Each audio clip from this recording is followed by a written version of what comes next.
Markúsa Guðspjall. Upphaf fagnaðarerindisins Jesú Krist, Guðs son. Svo ritað hjá Jesaja spámanni: Sjá, ég sendi sendiboða minn á undan þér, greiða mun veg þinn. Rödd hrópanda í eyðimörk, greiði veg drottins, gjöri beinar brautir hans. Þannig kom Jóhannes skírari fram í óbyggðinni og predikaði iðrunarskýrn til fyrirgefningar synda. Og menn streymdu til hans frá allri Júdea byggð og allir Jerúsalem búar og létu skýrast af honum í ánni Jórdan og játuðu syndir sína. En Jóhannes var í klæðum úr úlvalda hári með leðurbelti lendar sér og át engisbrettur og illi hunang. Hann predikaði svo: Sá kemur eftir mig sem mér máttugri, og ég ekki verður þess að krjúpa niður og leysa skóðþeng hans. Ég hef skýrt yður með vatni, en hann mun skýra yður með heilugum anda. Svo bar við á þeim dögum að Jesús kom frá Nasaret í Galilíu og var skýrður af Jóhannes í Jórdan. Leið og hann stíg upp úr vatninu, sá hann himnana ljúkast upp og andan stíga niður yfir sig eins og dúfu. Og rödd kom af himnum: Þú ert minn elskaði sonur, á þér hef ég velþóknun. Þá knúði andinn hann út í óbyggðina, og hann var í óbyggðin í 40 daga og Satan freistaði hans. Hann hafðist við meðal villidýra og englar þjónuðu honum. Þegar Jóhannes hafði verið tekinn höndum, kom Jesús til Galilíu og predikaði fagnaðarerindi Guðs og sagði: Tíminn fullnaður, Guðs ríki í nánd, gjörið iðrun og trúið fagnaðarerindinu. Jesús var á gangi með Galilíu vatni og sá Símon og Andrés, bróður Símonar, vera að kasta netum í vatnið, en þeir voru fiskimenn. Jesús sagði við þá: Komið og fylgi mér, og mun ég láta yður menn veiða. Og þegar í staði létu þeir eftir netin og fylgdu honum. Hann gekk skammt þaðan og sá Jakob Sabbedeusson og Jóhannes bróður hans, og voru þeir einnig á báti að búa net. Jesús kallaði þá, og þeir yfirgáfu Sebbedeus föður sinn hjá daglaunamönnunum í bátnum og fylgdu honum. Þeir komu til Kapernaum. Á hvíldardaginn gekk Jesús í samkunduna og kendi. Undruðust menn mjög kenningu hann, því hann kendi þeim eins og sá vald hefur og ekki eins og fræðimennirnir. Þar var í samkundu þeirra maður haldinn óhreinum anda. Hann æpti: Hvað vilt þú oss, Jesús frá Nasaret? Ert þú komin að tortíma oss? Ég veit hver þú ert, hinn heilagi Guðs. Jesús hastaði þá á hann og mælti: Þegi þú og far út af honum.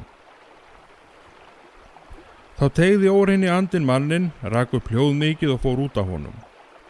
Sló felmtri á alla og hver spurði annan: Hvað er þetta? Ný kenning með valdi? Hann skipar jafnvel óhreinum öndum og þeir hlýða honum. Og orðstír hans barst þegar alla Galileu. Úr samkundinni fóru þeir rakleitt í hús Símonar og Andrésar og með þeim Jakob og Jóhannes. Tengdamóðir Símonar lá með sótthita og sögðu þeir Jesú þegar frá henni. Hann gekk þá að, tók í hönd henni og reisti hann á fætur.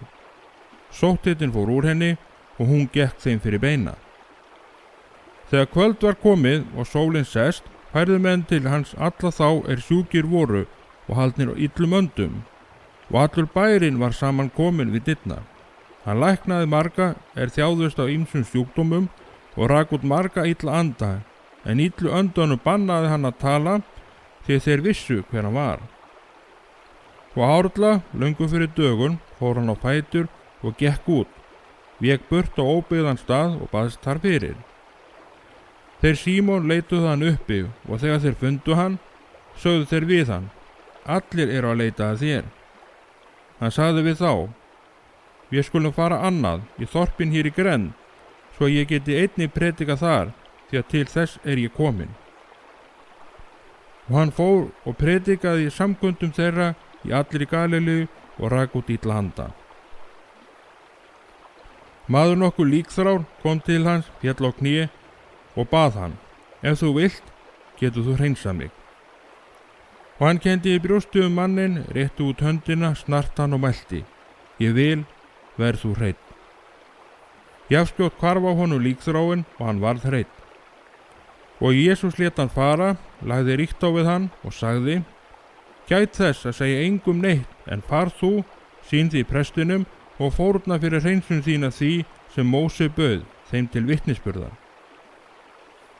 En maðurinn gekk burt og ræddi margt þetta og víðfræði mjög, svo Jesús gat ekki fram að komið opinberlega í neina borg, heldur hafðist við út á óbyggðum stöðum, en menn komið til hans hvaðanæfa. Annar kafli. Nokkrum dögum síðar kom hann aftur til Kapernum. Þegar fréttist að hann var í heima, söfnuðust þar svo margir að hvergi var lengur rúm, ekki einu sinni fyrir dyrum úti, og hann flutti þeim orðið. Þá var komið með lama mann og báru 4. Þegar þeir gátu ekki komið með hann til Jesú fyrir fólkinu, rufu þeir þekjuna uppi yfir honum, grófu þær í gegn og létu síga ofan rekkjuna sem hinn lami lá í. Þá Jesús sér trú þeirra, segir hann við lama mannin: Barni mitt, syndir þínar eru fyrirgefnar. Þar sátu nokkri fræðimenn og hugsuðu í hjörtum sínum: Hví mælir þessi maður svo, hann guðlastar? Hver getur fyrirgefið syndin nema Guð einn? Samstundis skynjaði Jesús í anda sínum að þeir hugsuðu þannig með sér, og hann sagði við þá: Hví hugsið þér slíkt í hjörtum yðar? Hvort auðveldara að segja við lama mannin: Syndin þínar eru fyrirgefnar, eða segja: Stattu upp, taka rekkju þína og gakk? En til þess að þér vitið að mannsonurinn hefur vald til að fyrirgefa syndir á jörðu, þá segi ég þér, og nú talar hann við lamamannin: Stattu upp, taka rekkju þína og far heim til þín. Hann stóð upp, tók jafnskjótt rekkjuna og gekk burt í allra augsýn, svo allir voru furðu lostnir, lofuðu Guð og sögðu: Aldrei áður höfum við þvílíkt séð.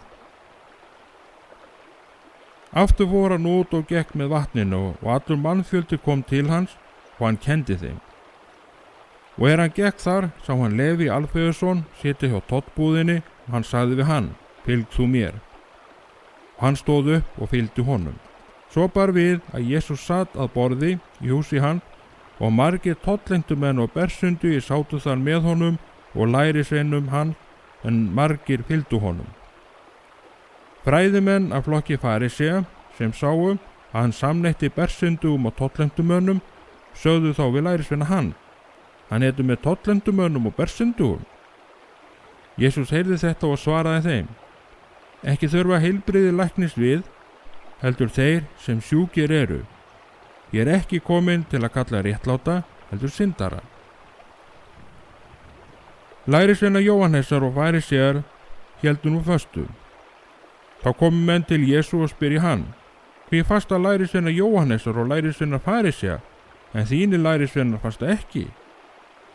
Jesús svaraði þeim: Hvort geta brúðkaupsgestir fastað meðan brúðguminn er hjá þeim? Alla þá stund sem brúðguminn er hjá þeim geta þeir ekki fastað. En koma munu þeir dagar brúðguminn verður frá þeim tekin, þá munu þeir fasta á þeim degi.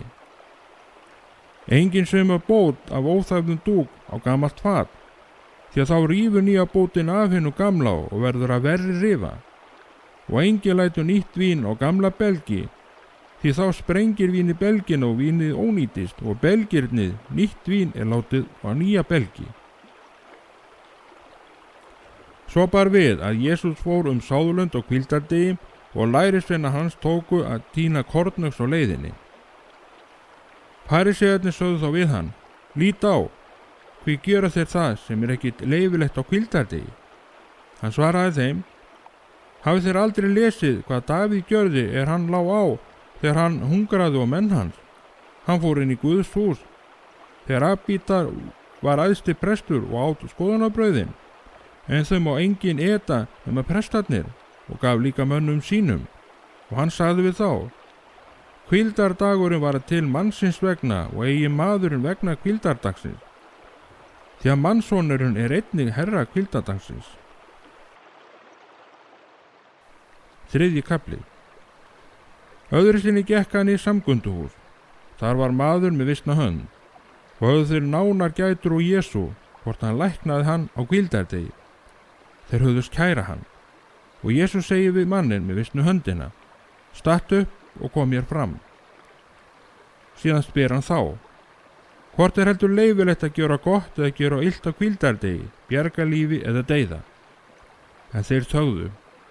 Og hann leit í kring á þá með reiði, sárhryggur yfir harðu hjartna þeirra, og sagði við manninn: réttu fram hönd þína. Hann rétti fram höndina og hún varð heil. Þá gengu farisæarnir út og tóku þegar með Heródesar sinnum saman ráð sín gegn honum, hvernig þeir getu náð lífi hans. Jesús fór með lærisveinum sínum út af vatninu og fylgdi mikill fjöldi úr Galileu og úr Júdeu, frá Jerúsalem, Ídúmer, landinu handan Jórdanar og úr byggðum Týrusar og Sídonar. Kom til hans fjöldi manna heyrt höfðu hve mikið hann gjörði. Og hann bauð lærisveinum sínum að hafa til bát fyrir sig, svo mannfjöldin þrengdi eigi að honum. En marga hafði hann læknað, og því þustu að honum allir þeir sem einhvern mein höfðu til að snerta hann. Og hvenær sem óhreinir andar sáu hann, féllu þeir fram fyrir honum og æptu upp: þú ert sonur Guðs. En hann lagði ríkt á við þá, að þeir gjörðu hann eigi kunnan. Síðan fór hann til fjalls og kallaði til sín þá hann sjálfur vildi, og þeir komu til hans. Hann skipaði 12 skyldu vera með honum, og hann gæti sent út að predika með valdi að reka út illa anda. Hann skipaði þá 12, Símon hann gaf nafni Pétur, Jakob Sebedeusson og Jóhannes bróðir hans, en þeim gaf hann nafni Boanerges, sem þýðir þrumusinni, og Andrés, Filipus og Bartolómeus, Matteus og Tómas, Jakob Alfeusson, Taddeus og Símon vandlæteri og Júdas Ískoraþjótt, þann sveik hann. Þegar hann kemur heim, safnaðist þar aftur mannfjöldi, svo þeir getu ekki einu sinni matast. Hans nánustu fréttu það og fóru út og vildu ná honum, enda sögðu þeir að hann væri frá sér. Og fræðimennirnir konni voru ofan frá Jerúsalem, sögðu: Belzebúl í honum, með fulltingi höfðingja illar anda, rekur hann út illu andana. En Jesús kallaði þá til sín og mælti við þá í líkingum: hvernig getur Satan rekið Satan út? Verði ríki sjálfu sér sundurþykkt, fær það ríki eigi staðist. Og verði heimili sjálfu sér sundurþykkt, fær það heimili eigi staðist. Sé nú Satan risinn gegn sjálfum sér og orðin sér sundurþykkur, fær hann ekki staðist, þá úti hann. Engi getur brotist inn í hús hins sterka og rænt föngum hans, nema hann bindi áður hins sterka, þá getur hann rænt hús hans. Sannlega segi yður, allt verður mannanna börnum fyrirgefið, allar syndir þeirra og lastmælin, hve mjög sem þeir kunna að lastmæla. En sá sem lastmælir gegn heilugum anda, fær eigi fyrirgefningu aldur, hann sekur eilífa synd. En þeir höfðu sagt: óreitn andi í honum. Nú koma móðir hans og bræður, standa úti og gera honum orð að koma. Mikill fjöldi satt í kringum hann og var hann sagt: móðir þín, bræður og systur eru hér úti og spyrja eftir þér. Hann svaraði þeim: hver móðir mín og bræður? Og hann leit á þá kringum hann sátu og segir: hér móðir mín og bræður mínir. Hver sem gjörir vilja Guðs, sá bróðir minn, systir og móðir. 4. kafli.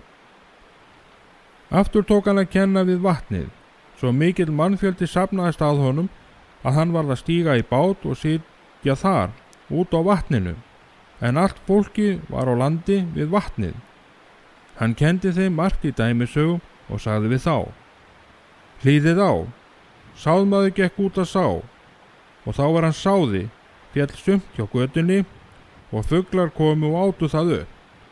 Sumt féll í grýtta jörð, þar sem var lítill jarðvegur, og það rann skjótt upp, því það hafði ekki djúpa jörð.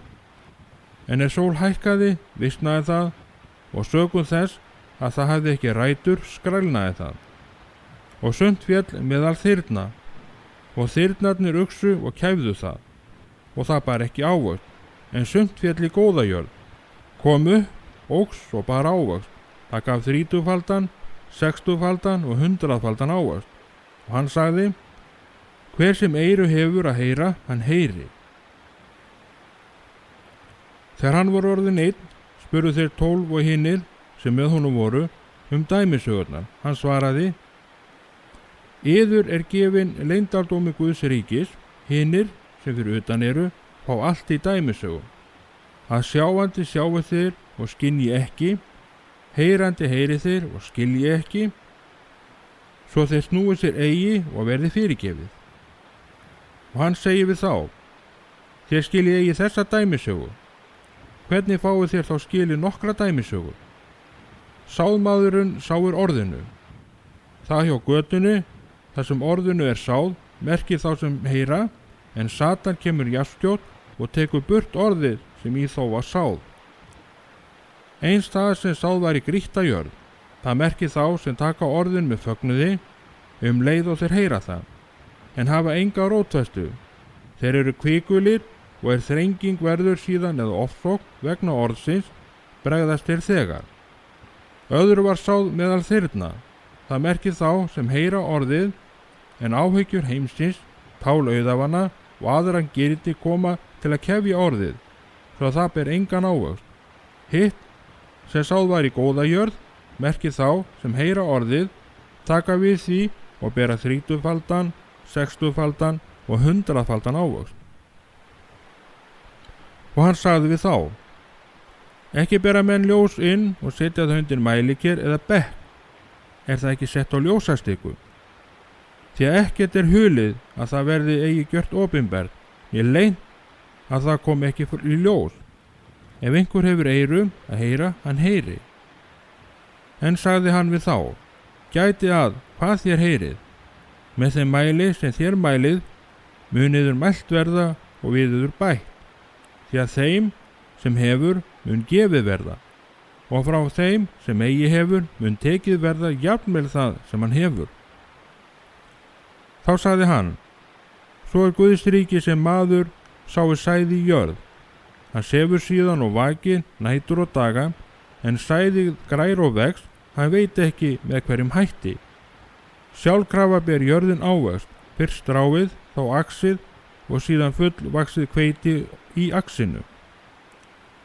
En þá er ávöxturinn að fullþroska, lætur hann þegar bera út segðina, því uppskeran er komin. Og hann sagði: við hvað eigum við að líka Guðs ríki? Með hvaða dæmi eigum við að lýsa því? Líkt er það mustardskorni. Þegar því er sáð í mold, er það smærra hverju sáðkorni á jörðu. En eftir að því er sáð, tekur það að spretta, það verður öllum jurtum meira og fær svo stóra greinar að fuglar himins geta hreiðra sig í skugga þess. Í mörgum slíkum dæmisögum flutti hann þeim orðið, svo sem þeir gátu numið, og án dæmisagna talaði hann ekki til þeirra, en fyrir lærisveinum sínum skýrði hann allt þegar þeir voru einir. Að kvöldi sama dags sagði hann við þá: förum yfirum. Þeir skildu þá við mannfjöldan og tóku hann með sér, þar sem hann var í bátnum, en aðrir bátar voru með honum. Þá brast á stormhrina mikil og féllu öldurnar inn í bátinn, svo við lá að hann fyllti. Jesús var í skutnum og svaf á kotta. Þeir vöktu hann og sögðu við hann: meistari, heyrðir þú ekki að við förumst? Hann vaknaði, hastaði á vindinn og sagði við vatnið: þegið þú, haf hljótt þig. Þá lagði vindinn og gerði stillilogn. Og hann sagði við þá: hví eru þér hræddir? Hafið þér enn enga trú?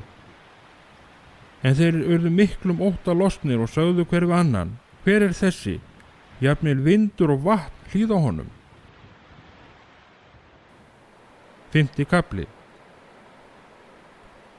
Þeir komu nú yfir vatnið í byggð Gersana. Leið og Jesús stíg úr bátnum, kom maður á móti honum frá gröfunum, haldir óhreinum anda. Hann hafðist við í gröfunum og engi gat lengur bundið hann, ekki einu sinni með hlekkjum. Oft hafði hann verið fjötrar á fótum og höndum, en hann braut jafnóðum af sér hlekkina og sleit fjötrana, og gat enginn ráði við hann. Allar nætur og daga var hann í gröfunum eða á fjöllunum, æpti og lamdi sig grjóti.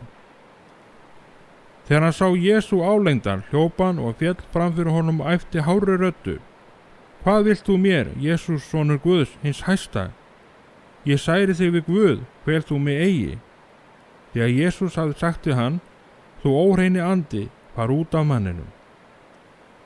Jesús spurði hann þá: Hvað heitir þú? Hann svaraði: Hersing heiti ég, vér eru margir. Og hann bað Jesú ákaft að senda þá ekki brott úr héraðinu. En þar í fjallinu var mikil svínahjörð og beit, og þeir báðu hann: Send oss í svínin, lát oss fara í þau. Hann leyfði þeim það, og fóru þá óreinu andarnir út og í svínin, og hjörðin, nær 2000, ruddist fram á hamrinum í vatnið og drukknaði þar. En hirðarnir flýðu og sögðu tíðindin í borginni og sveitinni. Menn fóru þá að sjá hvað gjörst hafði, komu til Jesú og sáu haldna manninn sem hersingin hafði verið í, sitja þar klæddan og heilvita, og þeir urðu hræddir. En sjónarvottur sögðu þeim hvað fram hafði farið við haldna manninn og frá svínunum. Og þeir tóku að biðja Jesú að fara burtu úr héruðum þeirra. Þá var hann stigið í bátinn, bað sá haldinn hafði verið að fá að fara með honum. En Jesús leyfði honum það eigi, heldur sagði: Far heim til þín og þinna og segð þeim hve mikið Drottinn hefur gjört fyrir þig og verið þér miskunn samur. Hann fór út og tók að kunngera í Dekópólis hve mikið Jesús hafði fyrir hann gjört og undruðust það allir. Þegar Jesús kom aftur yfir á bátnum, safnaðist að honum mikill mannfjöldi, þar sem hann var við vatnið. Þeir komu og einn af samkundustjórunum, Jairus að nafni, og hann sá Jesú, féll hann til fóta honum, bað hann ákaft og sagði: Dóttir mín litla er að dauða komin, kom og legg hendur yfir hana, að hún læknist og lifi.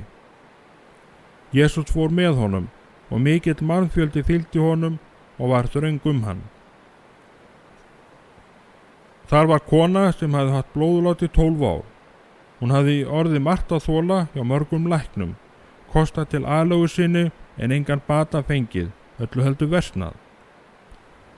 Hún heyrði Jesú og kom nú í mannþrönginni, að baki honum og snart klæði hans. Hún hugsaði: Ef ég fæ aðeins snert klæði hans, mun ég heil verða. Jafnskjótt þvar blóðlát hennar og hún fann það á sér, hún var heil af meini sínu. Jesús fann þegar á sjálfum sér að kraftur hafði farið út af frá honum, og hann sneri sér við í mannþrönginu og sagði: Hver snart klæði mín?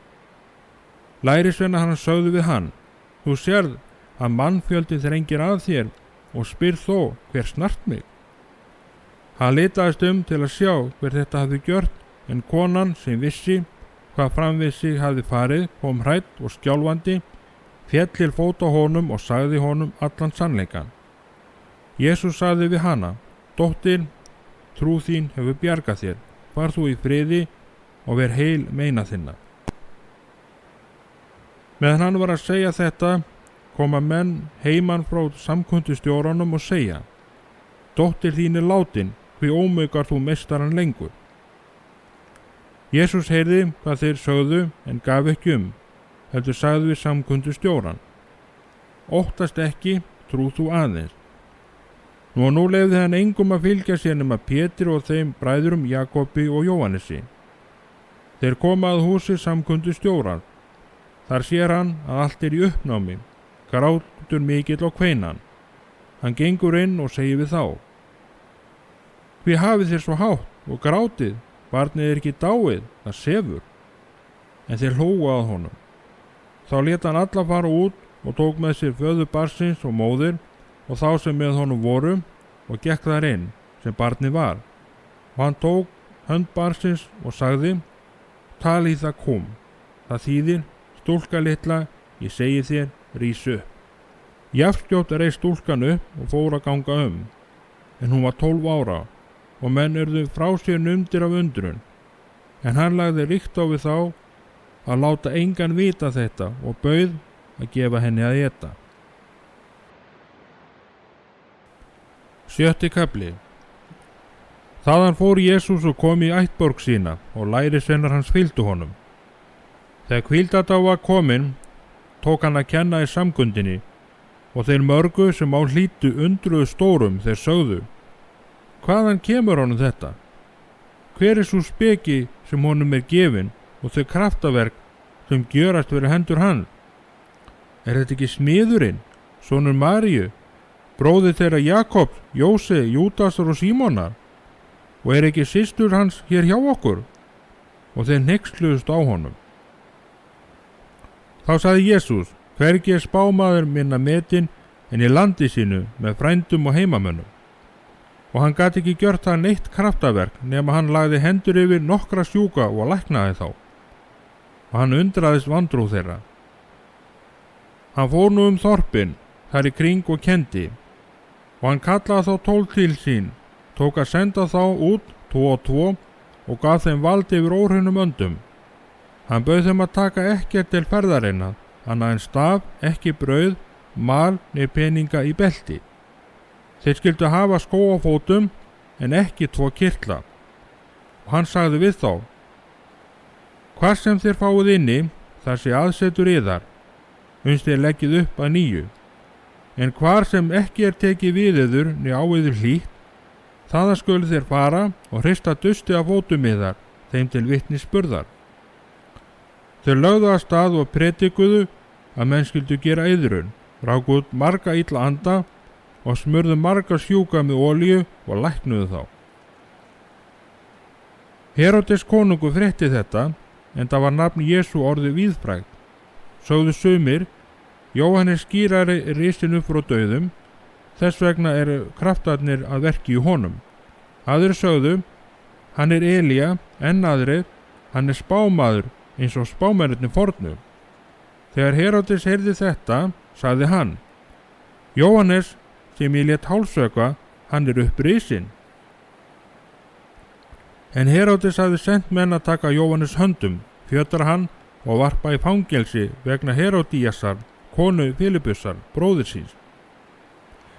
Hann hafði gengið að eiga hana, en Jóhannes hafði sagt við Heródes: Þú mátt ekki eiga konu bróðir þíns.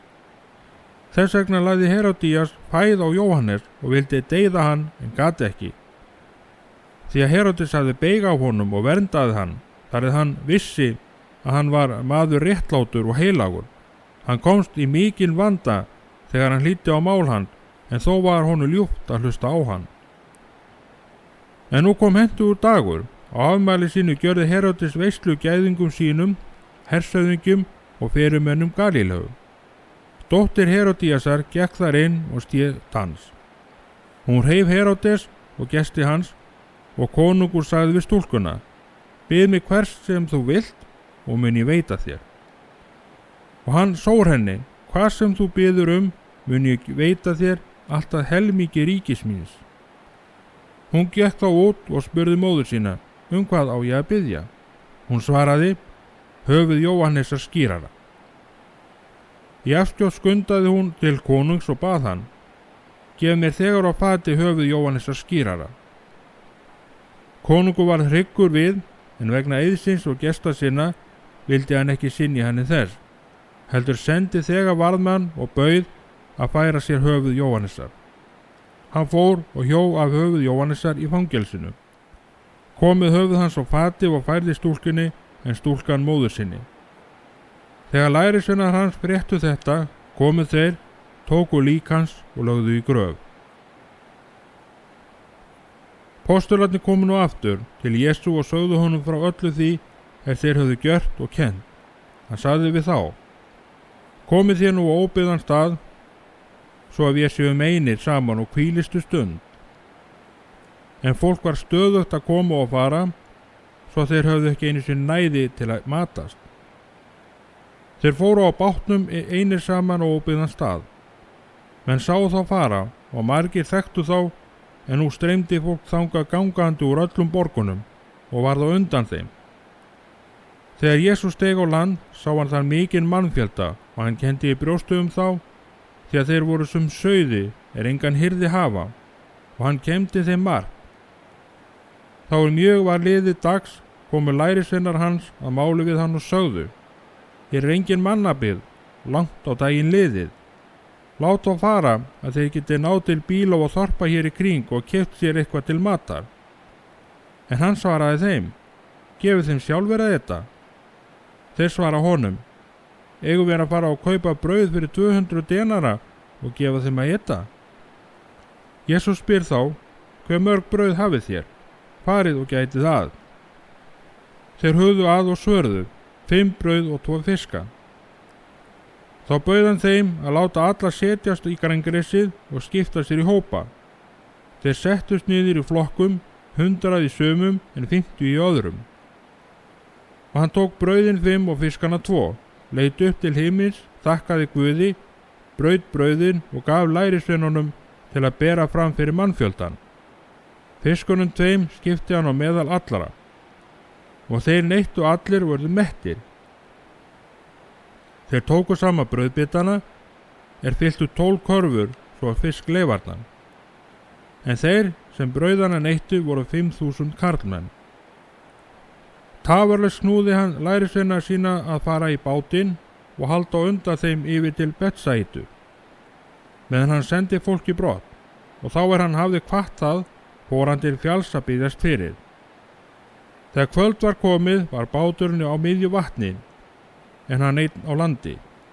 Hann sá að þeim var þungur róðurinn þegar vindur var á móti þeim, og langt var liðin nætur kemur hann til þeirra gangandi á vatninu og ætlar framhjá þeim. Þegar þeir sáu hann ganga á vatninu, hugðu þeir að þar færi vofa og æptu upp yfir sig, því allir sáu þeir hann og var þeim bilt við. En Jesús mælti jafnskjótt til þeirra, verið hugræstur, það ég, verið óhrættir. Og hann sté í bátinn til þeirra og lægði þá vindinn, og þeir urðu öldungis agndofa, enda höfðu þeir ekki skilið það sem gjörst hafði með brauðin, hjörtu þeirra voru blind. Þegar þeir höfðu náð yfir komu þeir á landi við Genesaret og lögðu þar að. Leið og þeir stigu úr bátnum, þekktu menn hann. Og fólk tók að streyma fram og aftur allt það hérað og bera sjúklinga í burðarekkjum hvert þangað sem þeir heyrðu að hann væri. Og hvar sem hann kom í þorp, borgir eða bæi, lögðu menn sjúka á torgin og báðu hann að þeir fengju rétt að snerta faldklæða hann, og allir þeir sem snertu hann urðu heilir. 7. kafli. Nú safnast að honum farisíar og nokkri fræðimenn komnir frá Jerúsalem. Þeir sáu að sumir lærisveina hans neittu matar með vanhelgum, það óþvegnum höndum, en farisíar og reyndar gyðingar allir eta ekki nema þeir taki áður handlaugar og fylgja þeir svo erfðavenju forfeðra sinna, og ekki neita þeir matar þegar þeir koma frá torgi nema þeir hreinsi sig áður. Margt annað hafa þeir gengist undir að rækja, svo sem að hreinsa bikara, könnur og eirkalla. Farisíarnir og fræðimennirnir spyrja hann, hvers vegna fylgja lærisveinar þínir ekki erfðavinnu forfeðranna, heldur neita matar með vanhelgum höndum? Jesús svaraði þeim, sannspár var Jesaja yður hræsnarar, þar sem ritað er, þessi líður heiðra mig með vörunum, en hjarta þeirra langt frá mér. Til einskis styrka þeir mig, þeir kenna þó lærdóma sem eru mannasetningar einar. Þér hafnið boðum Guðs, en haldið erfikenning manna. En sagði hann við þá, listavill gjöri þeirra engu boð Guðs, svo að þér geti rækt erfikenning yðar. Móses sagði, heiðra föður þína, og hver sem formæli föður að móður skal dauða deyja, en þér segið, ef maður segir við föður sinn eða móður, það sem þér hefði gett orðið til styrta frá mér korban, það musteris fé, þá leifið þér honum ekki framar að gjöra neitt fyrir föður sinn eða móður. Þannig látið þér erfikenning yðar sem þér fylgi fram ógild orð Guðs, og margt annað gjöru þér þessu líkt. Aftur kallaði hann til sín mannfjöldan og sagði, heyrið mig allir og skiljið. Ekkert það utan manninsins sörgi hann, þótt inn í hann fari. hitt saurgar mannin sem út frá honum fer. Ef einhver hefur eyru að heyra, hann heyri. Þegar hann var kominn inn frá fólkinu, spurðu lærisveinar hans hann líkinguna, og hann sagði við þá: Eru þeir einnig svo skilningslausir? Skiljið þeir eigi að ekkert sem fer inn í mannin utanfrá getur saurgað hann. Því ekki fer það inn í hjarta hans, heldur maga og út síðan í safnþúrna. Þannig lýsti hann alla fæðu hreina. Og hann sagði: Það sem fer út frá manninum, það saurgar mannin. Því að innanfrá úr hjarta mannsins koma hinnar illu hugsanir, saurlufnaður, þjófnaður, manndráp, hórdómur, ágirnd, illmennska, sviksemi, taumleysi, öfund, lastmælgi, hroki, heimska. Allt þetta illa kemur innan að og saurgar mannin. Hann tók sig upp þaðan og hélt til byggða Týrusar. Þar fór hann inn í hús og vildi engan láta vita, en eigi fekk hann dulist. Kona einn frétti þegar á honum og kom og féll honum til fóta, en dóttir hennar hafði óhreinan anda. Konan var heiðin, ættuð úr Fönikíu, sýrlensku. Hún bað hann að reka illa andan út á dóttur sinni. Hann sagði við hana: Lofaðu börnunum að segðast fyrst, ekki sæmir að taka brauð barnana og kasta því fyrir hundana. Og hún svaraði honum: Satt er það, herra, þó eta hundarnir undan borðinu af mólum barnana. Og hann sagði við hana: Vegna þessara orða skaltu heim snúa, illi andinni farin úr dóttur þinni. Hún fór heim, fann barnið liggjandi á rúminu og illi andinn var farin. Síðan hélt hann úr Týris að byggðum Sídon og yfir Dekapólis byggðir og miðjar til Galilíu vatns. Þá færa þeir til hans mann, daufan og mállausan, og byggði hann að leggja hönd sína yfir hann. Jesús leiddi hann afsíðis frá fólkinu, stakk fingri sínum í eyru honum og vætti tungu hans með munnvatni sínu. Þá leit hann upp til himins, andvarpaði og sagði við hann: Effatha, það opnist þú. Og eyru hans opnuðust og haft tungu hans losnaði, og hann talaði skýrt. Jesús bannaði þeim að segja þetta neinum, en svo mjög sem hann bannaði þeim, því frekar sögðu þau frá því. Menn undruðust næsta mjög og sögðu: Allt gjörir hann vel, daufa lætur hann heyra og mállausa mæla. 8. kafli. Þessa mundir bar enn svo við að mikill mannfjöldi var saman kominn og hafði ekkert til matar. Jesús kallaði þá til sín lærisveinana og segir við þá: Ég kenni í brjóstu mannfjöldan. Þeir hafa nú hjá mér verið 3 daga og hafa ekkert til matar. Láti ég þá fara fastandi heim til sín, örmagnast þeir á leiðinni, en sumir þeirra eru langt að. Þá svöruðu lærisveinarnir: Hvar hægt að fá brauð til að metta þetta fólk hér í óbyggðum? Hann spurði þá: Hve mörg brauð hafið þér? Þau sögðu 7. Þá bauð hann fólkin að setjast á jörðina, tók brauðin 7, gjörði þakkir og braut þau og gaf lærisveinum sínum að þeir bæri þau fram. En þau báru þau fram fyrir fólkið. Þeir höfðu á fáeina smáfiska. Hann þakkaði Guði og bauð að einnig þeir skildu fram borðnir. Menn neittu og urðu mettir. Síðan tóku þeir saman leifarnar 7 körfur, en þeir voru 4.000. Síðan lét hann þá fara. Og hann stéð þegar í bátinn með lærisveinum sínum og kom í Dalmúnat byggðir. Þangað komu farísear og tóku að þrátta við hann. Þeir vildu freista hans og kröfðu hann tákn af himni. Hann andvarpaði þungan innra með sér og mælti: Hví heimtar þessi kynslóð tákn? Sannlega segi ég yður, tákn verður alls ekki gefið þessari kynslóð. Hann skildi síðan við þá, stíð aftur í bátinn og fór yfirum. Þeir höfðu gleymt að taka brauð, höfðu ekki nema 1 brauð með sér í bátnum.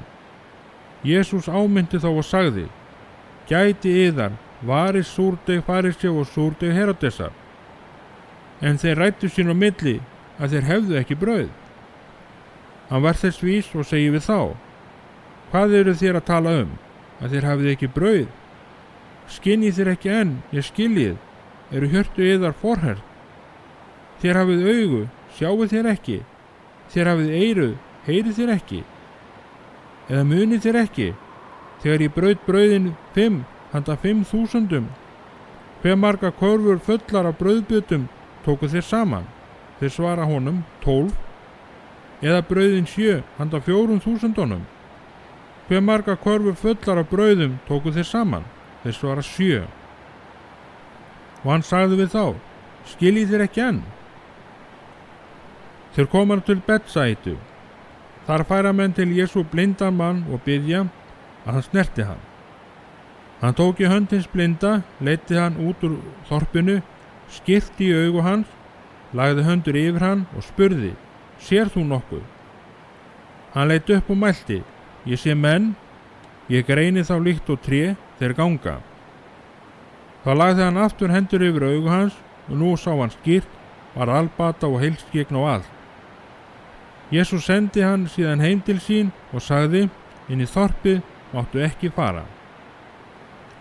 Jesús fór nú ásamt lærisveinum sínum til þorpana frá Sesariu Filippi. Á leiðinni spurði hann lærisveina sína: Hvern segja menn mig vera? Þeir svörðu honum: Jóhannes skírara, aðrir Elía og aðrir einn af spámönnunum. Og hann spurði þá: En þér, hvern segið þér mig vera? Pétur svaraði honum: Þú ert Kristur. Og hann lagði ríkt á við þá að segja engum frá sér. Þá tók hann að kenna þeim: Mannssonurinn á margt að líða. Honum mun útskúfa verða af öldungum, æðstuprestum og fræðimönnum. Hann mun lífláttinn en upprísa eftir 3 daga. Þetta sagði hann berum orðum, en Pétur tók hann á einmæli og fór að átelja hann. Jesús sneri sér við, leit til lærisveina sinna, ávitaði Pétur og sagði: Vík frá mér, Satan. Eigi hugsar þú um það sem Guðs er, heldur það sem manna er. Og hann kallaði til sig mannfjöldan ásamt lærisveinum sínum og sagði við þá: Hver sem vill fylgja mér, afneiti sjálfum sér, taki krossinn og fylgi mér. Því að hver sem vill bjarga lífi sínu mun týna því, og hver sem týnir lífi sínu vegna mín og fagnaðarerindisins mun bjarga því. Hvað stoðar það mannin að eignast allan heiminn en fyrirgjöra sálu sinni? Eða hvað gæti maður látið til endurgjalds fyrir sálu sína? En þann sem blygðar sín fyrir mig og mín orð hjá þessari ótrúu syndugu kynslóð, mun mannssonurinn blygða sín fyrir hann kemur í dýrsi föður síns með heilugum englum. 9. kafli. Og hann sagði við þá: Sannlega segi ég yður, nokkrir þeirra sem hér standa mun eigi dauða bíða fyrr en þeir sjá Guðs ríki komið með krafti. Eftir 6 daga tekur Jesús með sér þá Pétur, Jakob og Jóhannes og fer með þá upp á hátt fjall að þeir væru einir saman. Þar ummyndaðist hann fyrir augum þeirra og klæði hans urðu fannhvít og skínandi og fær engir bleikir og jörðu svo hvítt gjört. Og þeim birtist Elía ásamt Móse og voru þeir að tala við Jesú. Þá tekur Pétur til máls og segir við Jesú: Rabbi, gott er að við erum hér. Gjörum 3 tjaldbúðir, þér eina, Móse eina og Elía eina. Hann vissi ekki hvað hann átti að segja, enda urðu þeir mjög skelfdir. Þá kom ský og skyggði yfir þá og rödd kom úr skýinu: Þessi er minn elskaði sonur, hlýðið á hann. Og snögglega, þegar þeir litu í kring, sáu þeir engan framar hjá sér nema Jesús einan. Á leiðinu ofan fjallið bannaði hann þeim að segja nokkrum frá því þeir höfðu séð þegar mannssonurinn væri risinn upp frá dauðum. Þeir festu orðin í minni og ræddu hvað væri að rísa upp frá dauðum. Og þeir spurðu hann: Hví segja fræðimennirnir að Elía eigi fyrst að koma? Hann svaraði þeim: Víst kemur Elía fyrst og færir allt í lag. En hvernig er ritað mannssoninn? Á hann ekki margt að líða og smáður verða en ég segi yður, Elía er kominn og þeir gjörðu honum allt sem þeir vildu eins og ritað er hann. Þegar þeir komu til lærisveinanna sáu þeir mannfjölda mikinn í kringu þá og fræðimenn að þrátta við þá. En leið og fólki sá hann, sló þegar fentri á alla og þeir hlupu til og heilsuðu honum. Hann spurði þá, hvað eru þér að þrátta við þá? En einn úr mannfjöldanum svaraði honum, meistari, ég færði til þín son minn sem málleysis-andi var í. Hvar sem andinn grípur hann, slengir hann honum flötum og hann froðufellir, gnýstir tönnum og stirðnar upp. Ég bað lærisveinana þína að ræka hann út, en þeir gátu það ekki. Jesús svaraði þeim, ó, þú vantrúa kynslóð, hversu lengi á ég að vera hjá yður? Hversu lengi á ég að umbera yður? Færið hann til mín. Þeir færðu hann þá til Jesú, en leið og andinn sá hann, teygði hann drenginn ákaflega, hann féll til jarðar, veltist og froðufeldi. Jesús spurði þá föður hans, hve lengi hefur hún liðið svo? Hann sagði, frá bernsku. Og oft hefur hann kastað honum bæði og eld og vatn til að fyrirfara honum. En ef þú getur nokkuð, þá sjá aumur okkur og hjálpa okkur. Jesús sagði við hann, ef þú getur, svo getur allt sem trúið. Jafnskjótt hrópaði faðir sveinsins, ég trúi, hjálpa þú vantrú minni. Nú sér Jesús að mannfjöldin þyrpi stað. Þá hastar hann á óhreina andan og segir, þú dumbi dauði andi, ég býð þér, far út á honum, kom aldrei framar í hann. Þá æpti andinn, teygði hann mjög, fór, en sveinninn var sem nár, svo að flestir sögðu, hann er dáinn. En Jesús tók í hönd honum og reisti hann upp og hann stóð á fætur. Þegar Jesús var kominn inn og orðinn einn með lærisveinum sínum, spurðu þeir hann, hví gátu við ekki rekið hann út? Hann mælti, þetta kyn verður eigi útirekið nema með bæn. Þeir héldu nú brott þaðan og fóru Galileu, en hann vildi ekki að neinn vissi það, því hann var að kenna lærisveinum sínum. Hann sagði þeim, mannssonurinn verður framseldur í manna hendur og þeir munu lífláta hann, en þá hann hefur líflátin verið, mun hann upprísa eftir 3 daga. En þeir skildu ekki það sem hann sagði og þorðu ekki að spyrja hann. Þeir komu til Kapernum, þegar hann var kominn inn, spurði hann þá, hvað voru þeir að ræða á leiðinni? En þeir sögðu, þeir höfðu verið að ræða það sín á milli, hver væri mestur. Hann settist niður, kallaði á þá 12 og sagði við þá, hver sem vill vera fremstur sé síðastur allra og þjónn allra.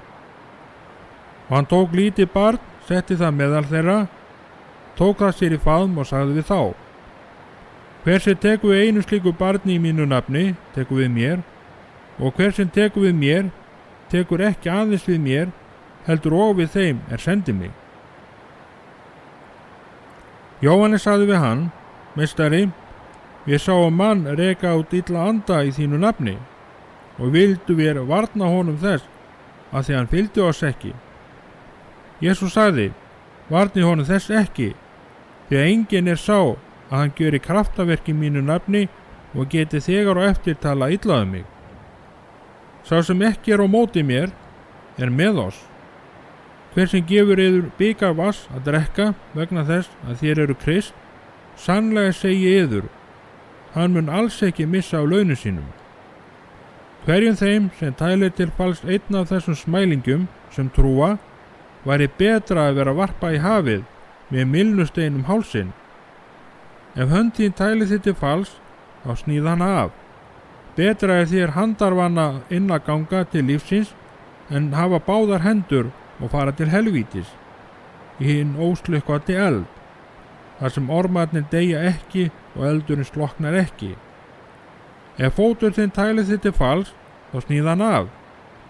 Betra þér höldum inn að ganga til lífsins en hafa báða fætur og verða kastað í helvíti, þar sem ormarnir deyja ekki og eldurinn sloknar ekki. Og ef auga þitt tælir þig til falls, þá ríf það úr. Betri er þér einaugu minn að ganga í ríki Guðs, en hafa bæði augu og verða kastað í helvíti, þar sem ormarnir deyja ekki og eldurinn sloknar ekki. Sérhver mun eldi saltast. Saltið er gott, en ef saltið missir seltuna, með hverju viljið þér þá krydda það? Hafið salt í sjálfum yður og haldið frið yður á milli. 10. kafli. Hann tók sig upp þaðan og hélt til byggða Júdeu og yfir Jórdan. Fjöldi fólks safnaðist enn til hans og hann kenndi þeim eins og hann var vanur. Farisear komu og spurðu hann hvort maður mætti skilja við konu sína, þeir vildu freista hann. Hann svaraði þeim: Hvað hefur Móse boðið yður? Þau sögðu: Móse leyfði að rita skilnaðarbréf og skilja við hana. Jesús mælti þá til þeirra: Vegna harðúða hjartna yðar ritaði hann yður þetta boðorð, en frá upphafi sköpunar gjörði Guð þau karl og konu. Fyrir því skal maður yfirgefa föður sinn og móður og bindast konu sinni, og þau tvö skulu verða einn maður. Þannig eru þau ekki framar tvö, heldur einn maður. Það sem Guð hefur tengt saman má maður eigi sundur skilja. Þegar lærisveinarnir voru komnir inn, spurðu þeir hann aftur þetta, en hann sagði við þá: Sá sem skilur við konu sína og kvænist annarri drýgir hór gegn henni, og ef kona skilur við mann sinn og giftist öðrum drýgir hún hór. Menn færðu börn til hann að hann snerti þau, en lærisveinarnir átöldu þá. Þegar Jesús sá það, sárnaði honum og hann mælti við þá: Leyfið börnunum að koma til mín, varnið þeim eigi, því að slíkra er Guðs ríki. Sannlega segi ég yður, hver sem tekur ekki við Guðs ríki eins og barn, mun aldrei inn í það koma. Og hann tók þau sér í faðm, lagði hendur yfir þau og blessaði þau. Þegar hann var að leggja af stað, kom maður hlaupandi, féll á kné fyrir honum og spurði hann: Góði meistari, hvað á ég að gera til þess að öðlast eilíft líf? Jesús sagði við hann: Hví kallað þú mig góðan? Enginn er góður nema Guð. Þú kannt boðorðin: Þú skalt ekki morð fremja, þú skalt ekki drýgja hór, þú skalt ekki stela, þú skalt ekki bera ljúgvitni, þú skalt ekki pretta, heiðra föður þinn og móður. Hann svaraði honum: Meistari, alls þessa hef ég gætt frá æsku. Jesús horfði á hann með ástúð og sagði við hann: Eins er þér vant. Far þú, sel allt sem þú átt og gef fátækum, og munt þú fjársjóð þig á himni. Kom síðan og fylg mér. En hann var dapur í bragði við þessi orð og fór burt hryggur, enda átti hann miklar eignir. Þá leit Jesús í kring og sagði við lærisveina sína: Hve torvelt verður þeim sem auðinn hafa að ganga inn í Guðs ríki. Lærisveinunum brá mjög við orð Jesú, en hann sagði aftur við þá: Börn, hve torvelt er að komast inn í Guðs ríki. Auðveldara er úlvalda að fara gegnum nálarauga en auðmanni að komast inn í Guðs ríki. En þeir urðu steinir losnir og sögðu sín á milli: Hver getur þá orðið hólpinn? Jesús horfði á þá og sagði: Fyrir mönnum eru engi ráð til þessa, en fyrir Guði, Guð megnar allt. Þá sagði Pétur við hann: Við yfirgáfum allt og fylgdum þér. Jesús sagði: Sannlega segi ég yður að enginn hefur yfirgefið heimili, bræður eða systur, móður eða föður, börn eða akra mín vegna og fagnaðarerindisins, án þess að hann fái 100-falt aftur, nú á þessum tíma heimili, bræður og systur, mæður, börn og akra, jafnframt ofsóknum og í hinum komandi heimi eilíft líf. En margir hinni fyrstu munu verða síðastir og hinni síðustu fyrstir. Þeir fóru nú á leið upp til Jerúsalem. Jesús gekk á undan þeim, en þeir voru skelfdir, og þeir sem eftir fylgdu voru hræddir. Og enn tók hann til sín þá 12 og fór að segja þeim hvað fram við sig ætti að koma. Nú förum við upp til Jerúsalem. Þar verður mannssonurin framseldur æðstuprestum og fræðimönnum. Þeir munu dæma hann til dauða og framselja hann heiðingjum. Og þeir munu hæða hann, hrækja á hann, húðstrýkja og lífláta, en eftir 3 daga mun hann upprísa. Þá komu til hans Jakob og Jóhannes, synir Sebedeusar, og sögðu við hann: Meistari, okkur langar að þú gerir fyrir okkur það sem við ætlum að biðja þig um. Hann spurði þá: Hvað viljið þið að ég geri fyrir ykkur? Þeir svöruðu: Veit okkur að við fáum að sitja þér við hlið í dýrð þinni, annar til hægri handa þér og hinn til vinstri. Jesús sagði við þá: Þið vitið ekki hvers þið biðjið. Getið þið drukkið þann kaleg sem ég drekk, eða skýrt þeirri skýrn sem ég skýrist? Þeir sögðu við hann: Það getum við. Jesús mælti: Þann kaleg sem ég drekk muni þið drekka, og þið muni skýrast þeirri skýrn sem ég skýrist. En mitt ekki að veita hver situr mér til hægra handar eða vinstri. Það veitist þeim sem það fyrirbúið. Þegar hinir 10 heyrðu þetta, græmdust þeim við þá Jakob og Jóhannes. En Jesús kallaði þá til sín og mælti: Þér vitið að þeir sem teljast að ráða fyrir þjóðum drottna yfir þeim, og höfðingja þeirra láta menn kenna á valdi sínum. En eigi sér svo meðaliðar, heldur sé sá sem mikill vill verða meðaliðar þjónnýðar, og sá vill fremstur vera meðaliðar sé allra þræll. Því að mannssonurinn ekki kominn til þess að láta þjóna sér, heldur til að þjóna og gefa líf sitt til lausnagjalds fyrir marga.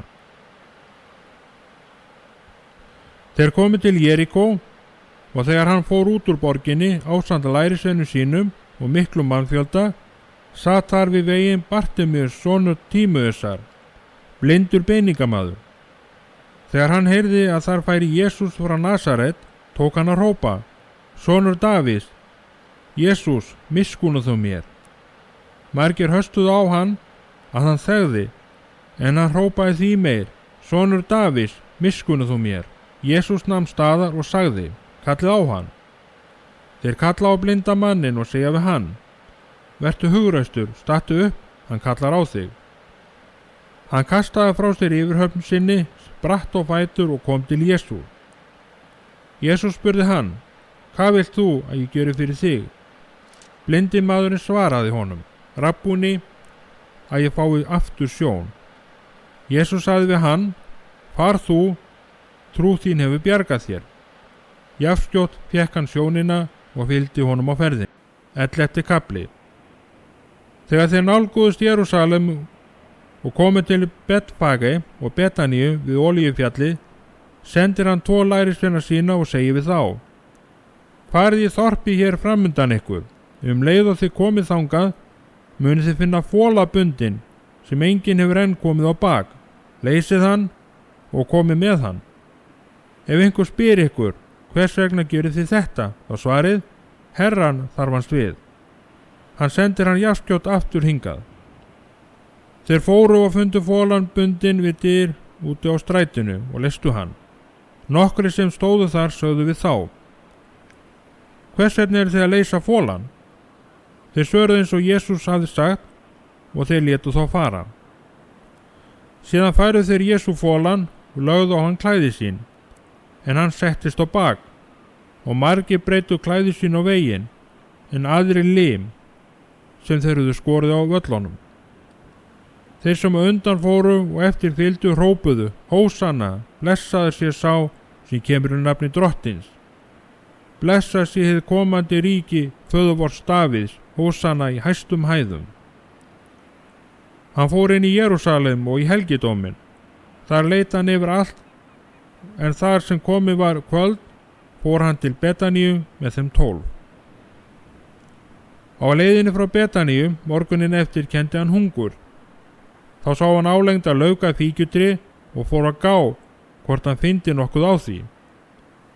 En þegar hann kom að því fann hann ekkert nema blöð, en það var ekki fíkna tíð.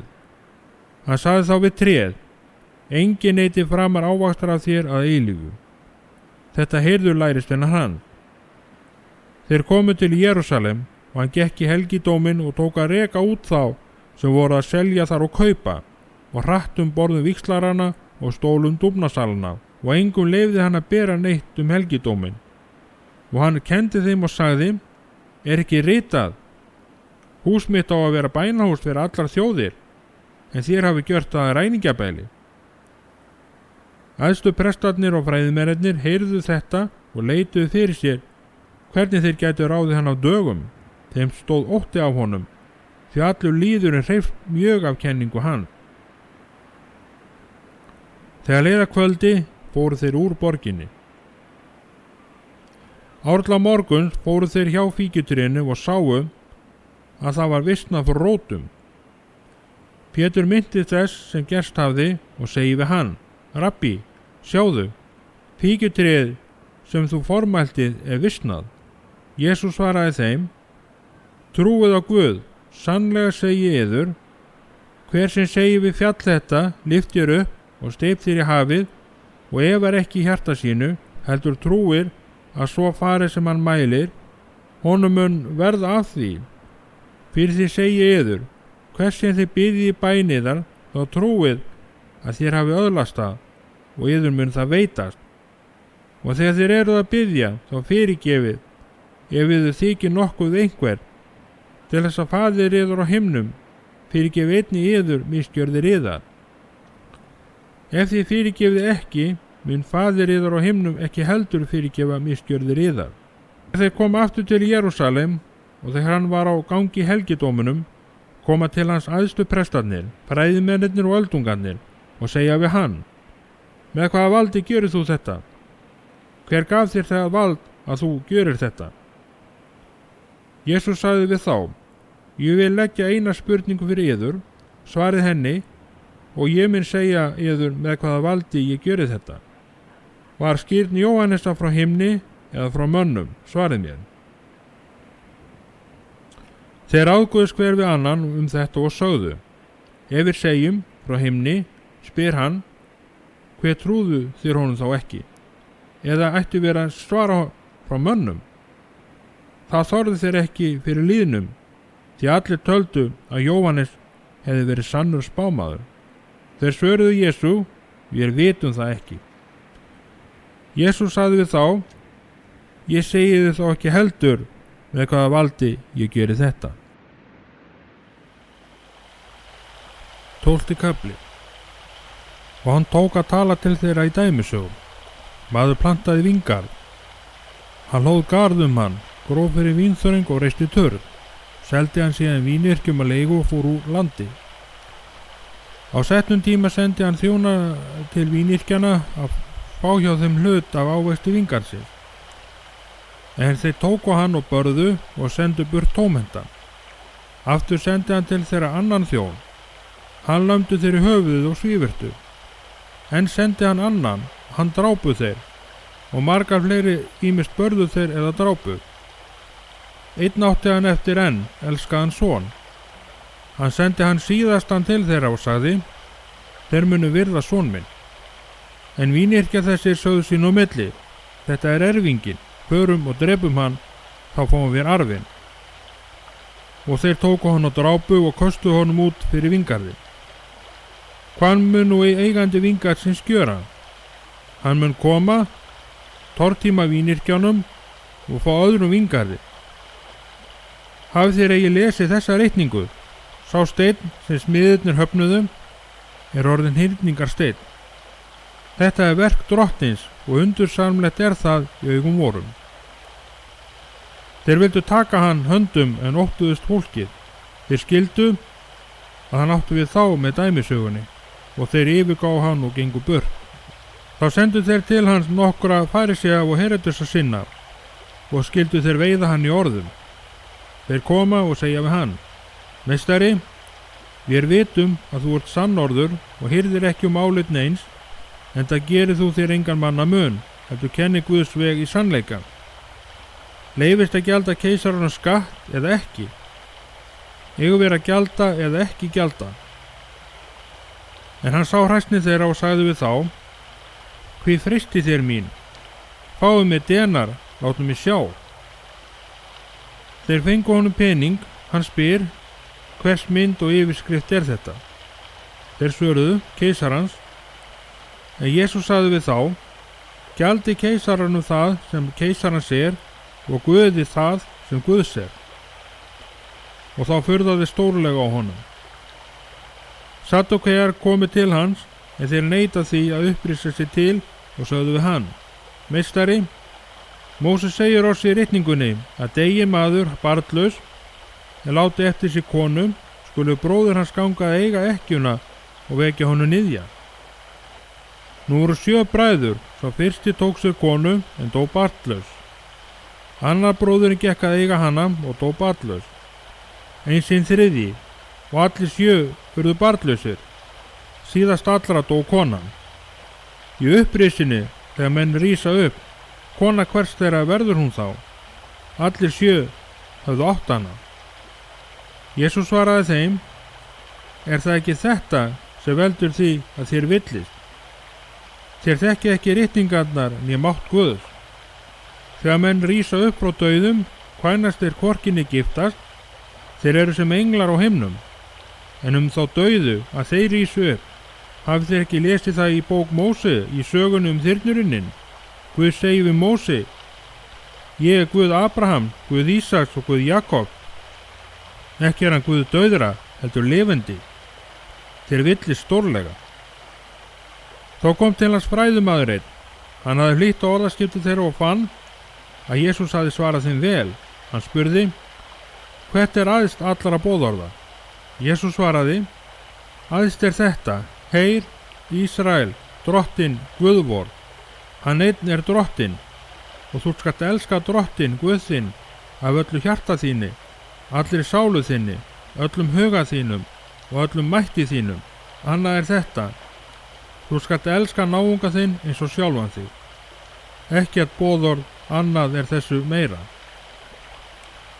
Fræðimaður sagði þá við hann, rétt er það meistari, satt segir þú, að einn er hann og enginn er annar en hann. Og að elska hann af öllu hjarta, öllum skilningi og öllum mætti og elska náungan eins og sjálfa sig, það er öllum brennifórnum og slátufórnum meira. Jesús sá að hann svaraði viturlega og sagði við hann, þú ert ekki fjarri Guðs ríki, og enginn þorði framar að spyrja hann. Þegar Jesús var að kenna í helgidómunu sagði hann, hvernig geta fræðimennirnir sagt að Kristus sé sonur Davíðs? Sjálfur mælti Davíð af heilugum anda. Drottinn sagði við minn drottinn, setið mér til hægri handar, þangað til ég gjöri óvinni þína fótskör minni. Davíð kallar hann sjálfur drottinn, hvernig getur hann þá verið sonur hans? Og hinn mikli mannfjöldi hlýddi fúslega á hann. Í kenningu sinni sagði hann, varist fræðimennina sem fýsir að ganga í síðskikkjum og láta heilsa sér á torgum, vilja skipa æðsta bekk í samkundum og hefðarsæti í veislum. Þeir eta upp heimili ekna og flytja langa bænir að yfirskinni. Þeir munu fá því þyngri dóm. Jesús settist gegn fjárhirslunni og horfði á fólki leggja peninga í hana. Margir auðmenn lögðu þar mikið. Þá kom ekki ein fátæk og lét þar 2 smápeninga eins eiris virði. Og hann kallaði til sín lærisveina sína og sagði við þá, sannlega segi ég yður, þessi fátæka ekkja gaf meira en allir hinir er lögðu í fjárhirsluna. Allir gáfu þeir af allsnægtum sínum, en hún gaf á skorti sínum allt sem hún átti, alla björg sína. 13. kafli. Þegar Jesús gekk út úr helgidómunum, segir einn lærisveinn hans við hann, meistari, lít á, hvílíkir steinar, hvílíkar byggingar. Jesús svaraði honum, sérðu þessa miklu byggingar? Ekki mun eftir látin steinn yfir steini er eigi sér niður brotin. Þá hann satt á Olíufjallinu gengt helgidóminu, spurði hann einslega þeir Pétur, Jakob, Jóhannes og Andrés, segð þú oss, hvenær verður þetta og hvert mun tákn þess að allt þetta sé að koma fram? En Jesús tók að segja þeim, varist að láta nokkurn leiða yður í villu. Margir munu koma í mínu nafni og segja, það er ég, og marga munu þau leiða í villu. En þegar þér spyrjið hernað og ófriðar tíðindi, þá skelfist ekki. Þetta á að verða, en endirinn er ekki þar með komin. Þjóð mun rísa gegn þjóð og ríki gegn ríki. Þá verða landskjálftar á ýmsum stöðum og hungur. Þetta er upphaf fæðingarhríðanna. Gæti að sjálfum yðar. Menn munu draga það fyrir dómstóla. Í samkvöndum verði þeir húðstryktir og þeir munu leiddir fyrir landshöfðingja og konunga mín vegna. Þeim til vitnisburðar. En fyrst á að prédika öllum þjóðum fagnaðarerindið. Þegar menn taka yður og draga fyrir rétt, hafið þó ekki fyrirfram áhyggjur af því hvað þér eigið að segja. Heldur talið það sem yður verður gefið á þeirri stundu. Þér eruð ekki þeir sem tala, heldur heila á randi. Þá mun bróðir selja bróðir í dauða og faðir barn sitt. Börn munu rísa gegn foreldrum og valda þeim dauða. Og þeir munu hata þær á öllum vegna nafns míns. En sá sem staðfastur er allt til enda, mun hólpin verða. En þegar þeir sjáu viðurstuð eyðingarinnar standa þar er ekki skildi, lesarinn athugi það, þá flýi þeir sem í Júdu eru til fjalla. Sá sem er upp á þaki far ekki ofan og inn í húsið að sækja neitt. Og sá sem er á akri skal ekki hverfa aftur að taka yfirhöfn sína. Veið þeim sem þungaðir eru eða börn hafa á brjósti á þeim dögum. Biðjið að það verði ekki vetur. Á þeim dögum verður þrenging sem enginn hefur þvílík verið frá upphafi sköpunar, er Guð skapaði allt til þessa og mun aldrei verða. Ef Drottinn hefði ekki stytt þessa daga, kæmist enginn maður af, en hann hefur stytt þá vegna þeirra sem hann hefur útvalið. Og ef einhver segir þá við yður, hér er Kristur eða þar, þá trúið því ekki.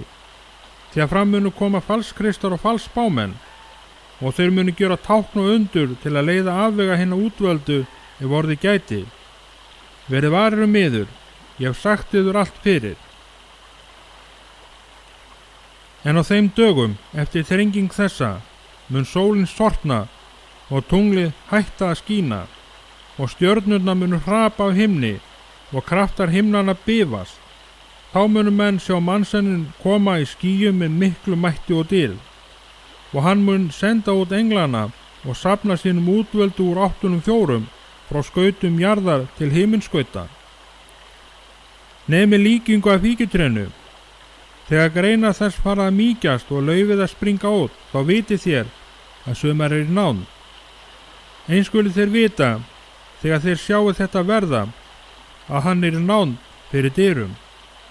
Sannlega segi yður, þessi kynslóð mun ekki líða undir lok, uns allt þetta er komið fram.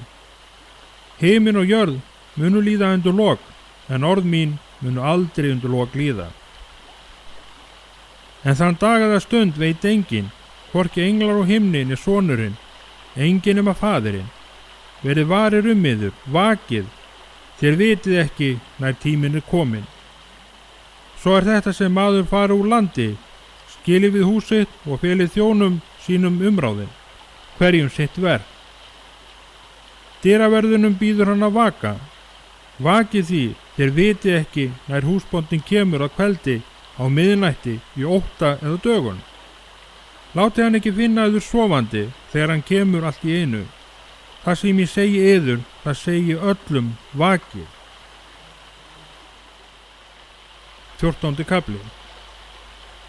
Nú voru 2 dagar til páska og hátíðar ósýrðu brauðanna, og æðstu prestarnir og fræðimennirnir leituðu fyrir sér hvernig þeir gætu handsama Jesú með svikum og tekið hann að lífi. En þeir sögðu, ekki á hátíðinni, þá gæti orðið uppþótt með liðnum. Hann var í Betaníu í húsi Símonar líkþráa og sat á borði.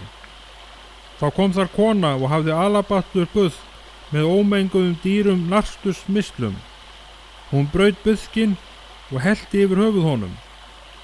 En þar voru nokkrir gramdist þetta og þeir sögðu sín á milli. Til hvers er öll þessi sóun og smislum? Þessi smisl hefði mátt selja fyrir meira en 300 denara og gefa fátækum, og þeir atirtu hana. En Jesús sagði, látið hann í friði, hvað eru þér að ángra hana? Gott verk gjörði hún á mér. Fátæka hafið þér jafnan hjá yður og getur gjört þeim gott, nær þér viljið, en mig hafið þér ekki áað. Hún gjörði það sem í hennar valdi stóð. Hún hefur fyrirfram smurt líkama minn til grefturinnar.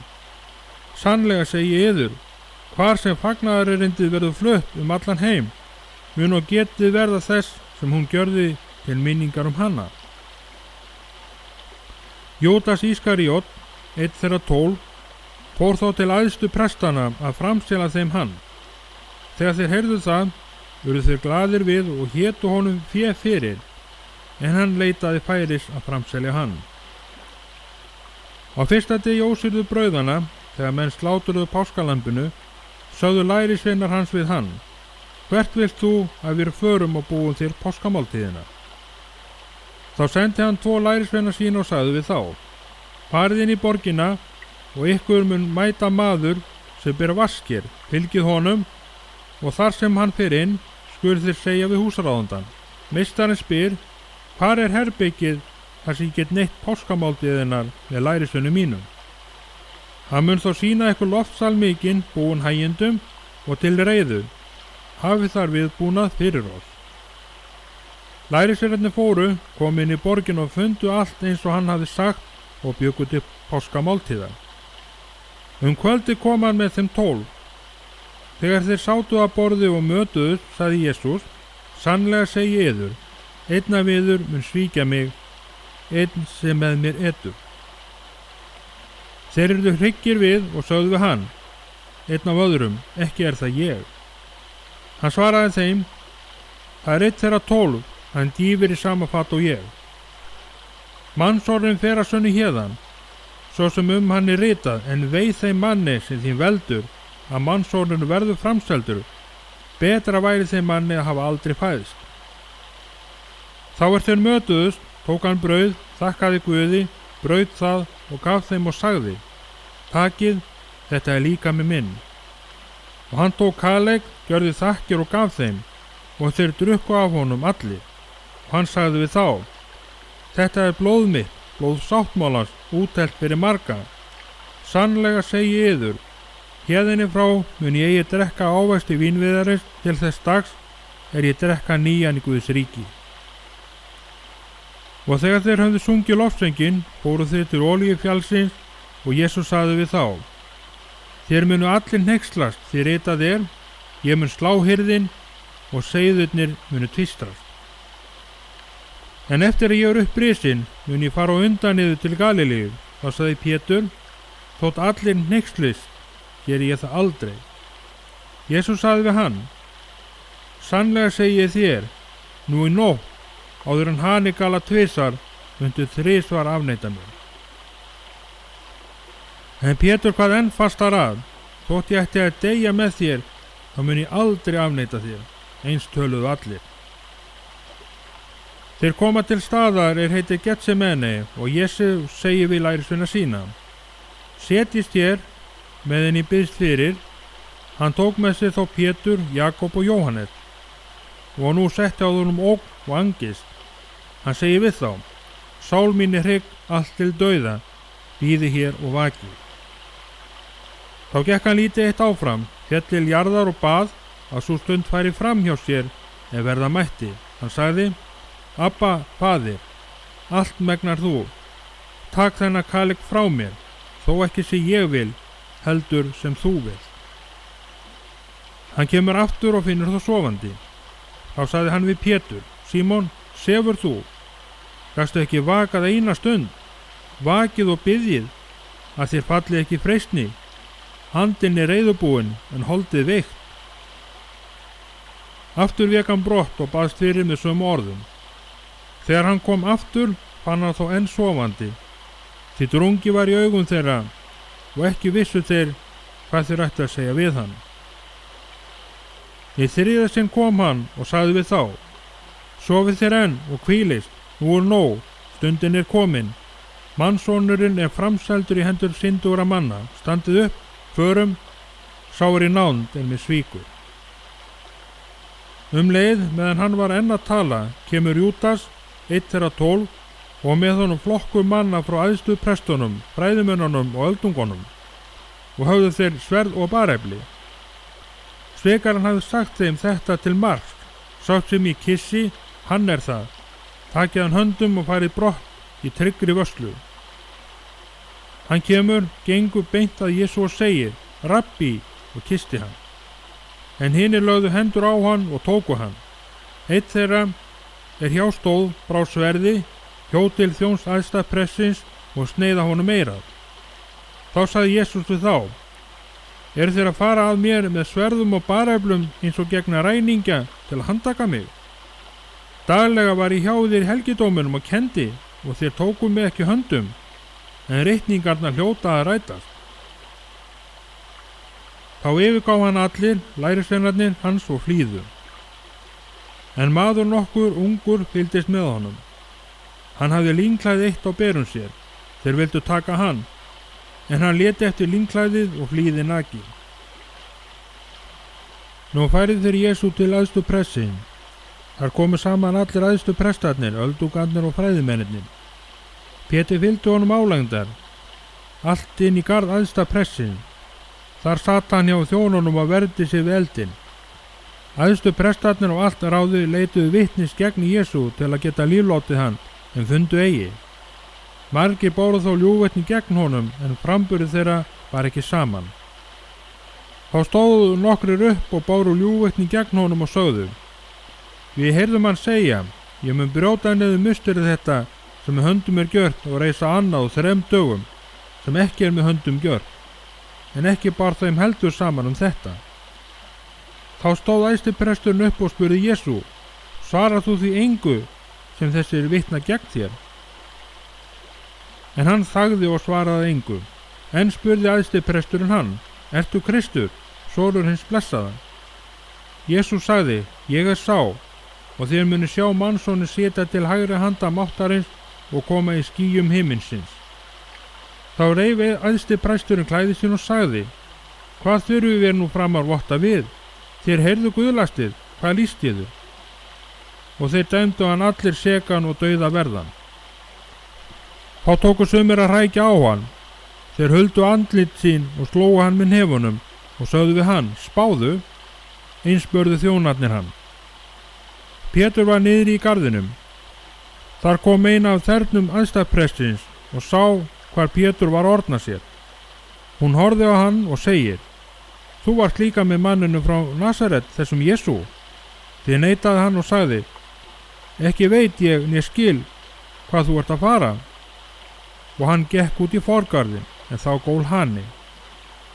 Þá sá þernan hann og fór enn að segja við þá sem hjá stóðu, þessi er einn af þeim.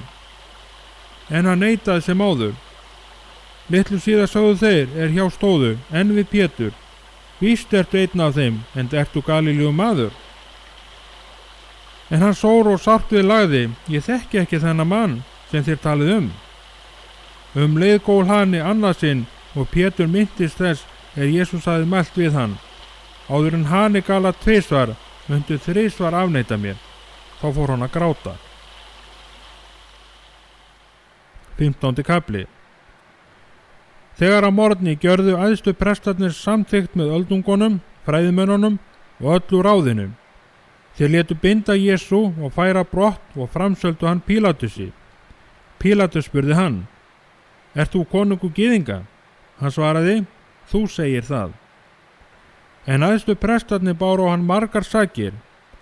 Pílatus spurði hann aftur, svarar þú engu, þú heyri hve þungar sakir þeir ber á þig?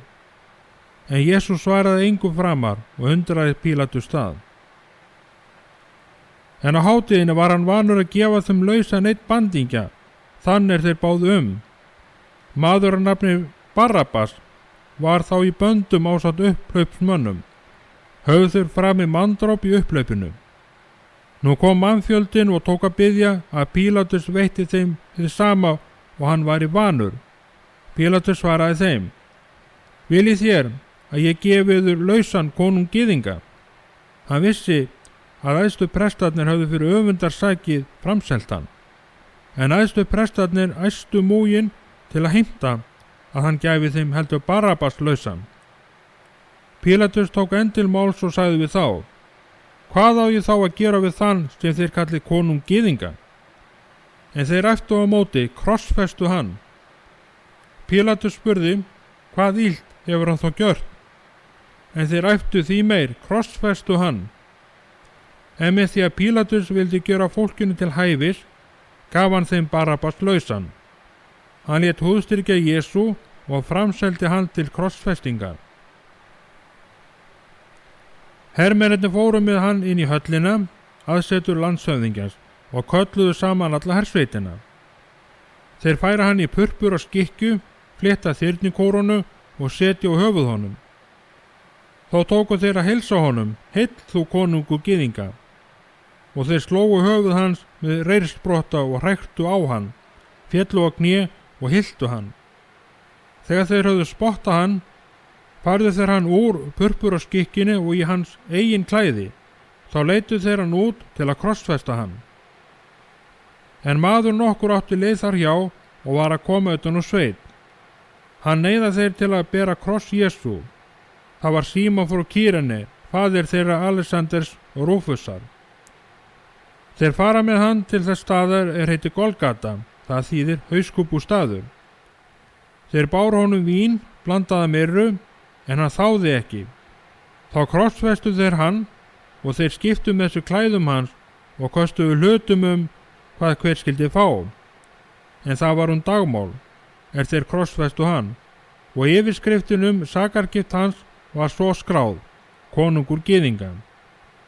Með honum krossfestu þeir 2 ræningja, annað til hægri handar honum en hinn til vinstri. Þá rætti svo reikning segir, við illvirkjum var hann talinn. Þeir sem framhjá gengu hættu hann, skóku höfuð sín og sögðu, svei, þú, sem brýtur niður musterið og reisi þá 3 dögum. Bjarga nú sjálfum þér og stíg niður á krossinum. Eins gjörðu æðstu prestarnir gisað honum og fræðimennirnir og sögðu hver við annan. Öðrum bjargaði hann, sjálfur sér getur hann ekki bjargað. Stígi nú Kristur konungur Ísraels niður á krossinum svo að við getum séð og trúað. Einnig smánuðu hann þeir sem með honum voru krossfestir. Á hádegi varð myrkur allt land til nóns og á nóni kallaði Jesú hárri röddu, Eloi, Eloi, lama sabachthani. Það þýðir, Guð minn, hví hefur þú yfirgefið mig? Nokkri þeirra hjá stóðu, heyrðu þetta og sögðu, heyrið, hann kallar á Elía. Hljóp þó einn til, fyllti njarðarvött ediki, stakk á reyrstaf og gaf honum að drekka. Hann mælti, látum sjá hvort Elía kemur að taka hann ofan. En Jesús kallaði hárri röddu og gaf upp andan. Og fortjald mustersins rifnaði tvennt ofan frá allt niður úr. Þegar hundraðshöfðinginn sem stóð gegnt honum sá hann gefa upp andan á þennan hátt, sagði hann, sannarlega var þessi maður sonur Guðs. Þar voru á konur álengdar og horfðu á, meðal þeirra María Magdalena, María móðir þeirra Jakobs yngra og Jóse og Salome. Þar höfðu fylgt honum og þjónað hann var í Galileu. Þar voru margar aðrar konur sem höfðu farið með honum upp til Jerúsalem. Nú var komið kvöld, þá var aðfangadagur, það dagurinn fyrir hvíldardag.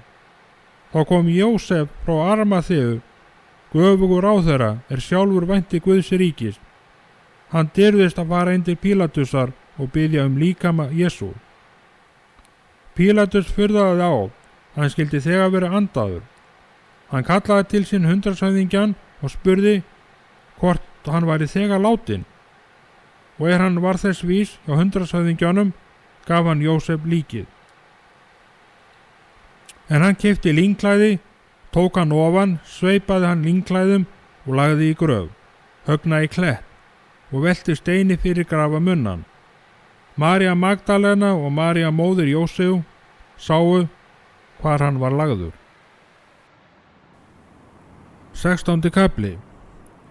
Þá hvíldardagurinn var liðinn, keyptu þær María Magdalena, María móðir Jakobs og Salome ilsmist til að fara og smyrja hann. Og mjög árla hinn fyrsta dag vikunar sólar uppbrós koma þær að gröfinni.